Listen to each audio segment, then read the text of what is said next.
देखो उच्च शिक्षा विभाग तरफ कौन एसओपी एपाई जारी करा जाए ना।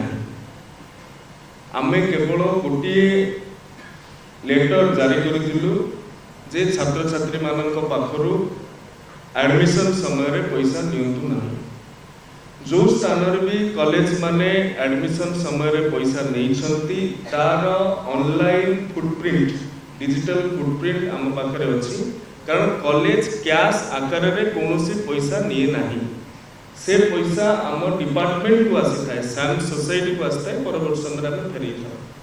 तेणु ये admission process first phase at least सरला परे आमे डिस्बर्समेंट कथा चिंता करि पारे। तार मध्य कारण अछि गोटे पिला सेल्फ फाइनेंसिंग रे पढ़िबा को चाहतला किंतु सेल्फ फाइनेंसिंग रे अप्लाई करथिला परवर्ती समय रे सी देखुची ना केजी टू पीजी फ्री होउछ।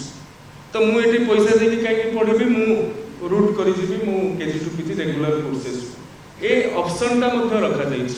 तेणु सी सेल्फ फाइनेंसिंग समय जो पैसा देथिबो ताकू मध्य जदि सी रूट करिवो KG to PG regular scheme को सेटा मध्य रिटर्न करा जाय पारे।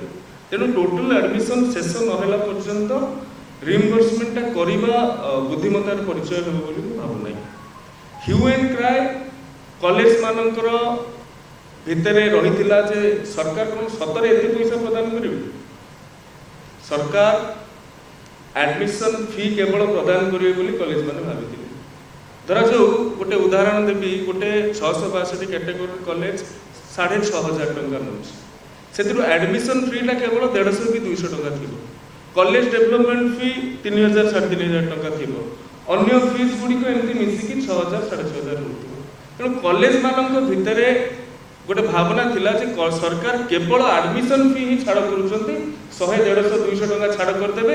रेस्ट जो हमें 6000 पाखा पाखी टंका पिलांकु नबार थिला एवं सरकार तो मना करथिले पिला मानकु पैसा नेबे नै बोली। तो आमे चलिबु केमति हमर रेगुलर ऑपरेशन मेंटेनेंस केमति हो। आमे निजे मैनेजमेंट फैकल्टी देइछु बा नॉन टीचिंग स्टाफ रखिछु बा डेली वेजेस रे भी अनेक क्लास 4 एम्प्लॉय मानकु नियोजित करिछु सेमान दरमा केमति पाइबे।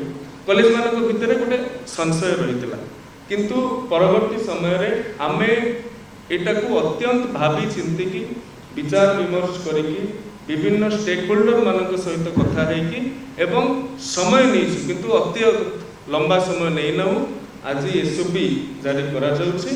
तेणु कॉलेज मानक भितरे कोनोसी ह्यू एंड ट्राई रहिबो नाही। सरकार सबु पैसा प्रदान करिवे एक्सेप्ट एग्जामिनेशन फी।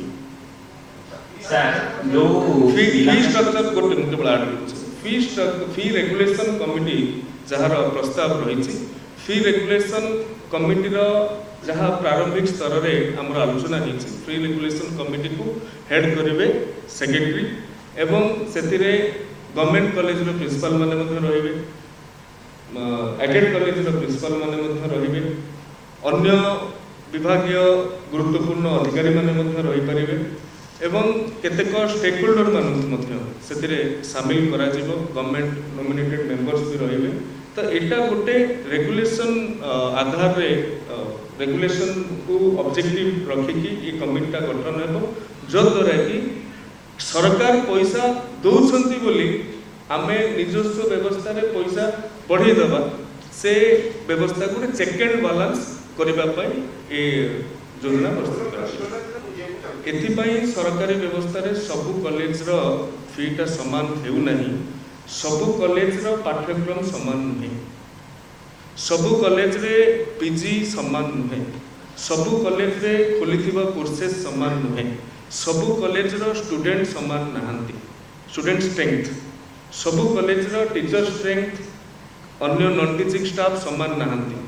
तेणु कॉलेज माने निज जरूर मान निजर आवश्यकता अनुसार सी गवर्निंग बॉडी रे पास करिके विश्वविद्यालय माने सिंडिकेट रे पास करिके से माने फी स्ट्रक्चर देथा एवं ताहाकू आमे आउथरे मु कहूची जेहेतु भिन्न भिन्न अछि सेतिरे ट्रांसपेरेंसी आनिबा पई प्रत्येक वर्ष एडमिशन पूर्वरु ताहाकू साम्स पोर्टल रे अपलोड करिबा पई पिला बीजेपी कॉलेज रे पकेला गवर्नमेंट कॉलेज रे कि पिला गोटे बाबा भैरवानंद 488 कैटेगरी कॉलेज चंडीगढ़ रे पकेइला ताले सी देखिबा दरकार बीजेपी कॉलेज रे मते 2000 दबा पडुथला बाबा भैरवानंद रे धरा जो अप्रोक्सीमेटली 8000 दबा मते पडुथला सेटा सी देखि परिबो ऑप्शन पकेइबा परिबो एवं जो मुक्त शिक्षार कथा कहउछंती ओपन एजुकेशन र कथा कहउछंती नियमित ए योजनार एसेंसटा ए योजनार गुरुत्वटा होछि मूल लक्ष्य होछि आर्थिक अनग्रसरता कारण कहीं जमी एथिरु डिबार्ड हेबे ना से ये स्कीम अणागला नियमित कोर्स आउ ओपन एजुकेशन बा आपन करेस्पोंडेंस एजुकेशन डिस्टेंस एजुकेशन ये भितर खर्चर अनेक फरक रही था तेणु जो बेसिक एजुकेशन एवं ओपन एजुकेशन को माने करती विशेषकर जो माने कर्मजीवी विशेषकर जो माने प्रोफेशनल तेणु से पाखे पैसा देवाक असुविधा ना मुझे परिचालना कमिटी नाही बोली कहबार ठीक नुहे परिचालना कमिटीर दायित्व रे सब कलेक्टर एडीएम माने अछंती एवं परिचालना कमिटी को सुपरवाइज करबा पई फी रेगुलेशन कमिटी गोटे सुपीरियर बॉडी आमे गठन करबा को जाउछ फर्स्ट थिंग सेकंड थिंग आपण जो कथा पचारुथिले जे जो 75% अटेंडेंस रो कथा 75% अटेंडेंस एनफोर्स होबा तो नुआ नुह 75% अटेंडेंस एनफोर्स होबा यूजीसी रो गाइडलाइन रही एवं जो माने 75% अटेंडेंस दियंती नाही सेमानंकु एग्जामिनेशन में अपियर करबा सुযোগ मिले ना तेणु 75% अटेंडेंस टाकू आमे एथिरे डिस्प्ले करिछु स्कीम रो दुरुपयोग न हो ये स्कीम रे कोनोसी जगह रे जदि छात्र अध्ययन करूनथुबे फिजिकली प्रेजेंस होनथुबे ताहाले आमे सेमानंकु स्कीम रो पैसा दबु नाही सेटा को गोटे मेजरमेंट करिया पे सेटा को गोटे चेक एंड बैलेंस करिया पे एटा को रखा 2024 मसिया रे शासन भार ग्रहण कलु सेते बेले डिसेंबर थिला चलित वर्ष 2 वर्ष परे एथर जुलाई 10 रे आमे टेंटेटिव टाइमलाइन देइथिलु विभागीय अधिकारी माने प्रिंसिपल मानु जे आमे ए वर्ष जो 10 जुलाई रे क्लास आरंभ करिबु आपण माने जानिथिबे गत वर्ष मध्य 10 जुलाई रे क्लास आरंभ करिवार व्यवस्था हेतला चलित वर्ष केजी रु पीजी इंप्लीमेंटेशन कारण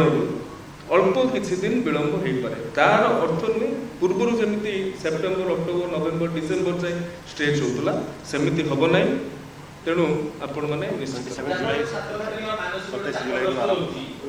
एथर 27 जुलाई रु आरंभ हो क्लासेस सर जो सब पिला माने पूर्व पोस्ट मैट्रिक स्कॉलरशिप आउथले वर्तमान मागना शिक्षा योजना लागू होला पारे सी पिला माने सी स्कॉलरशिप ता पाइबे ना से एडमिशन हिजो देखंतु जो गुडा को पोस्ट मैट्रिक तो नुहे मु यूजी स्कॉलरशिप रो कथा कहि परिबे एवं हमर जो स्कॉलरशिप अछि से स्कॉलरशिप को कोनोसी परिमाण रे एफर्ट सपोर्ट करिवार कोनोसी योजना ए पर्यंत नाही जदि आपनकु आम भिडियोटी भल लागिला तेबे आम चैनल को लाइक शेयर सब्सक्राइब करने को जमा भी भूलंतु नहीं।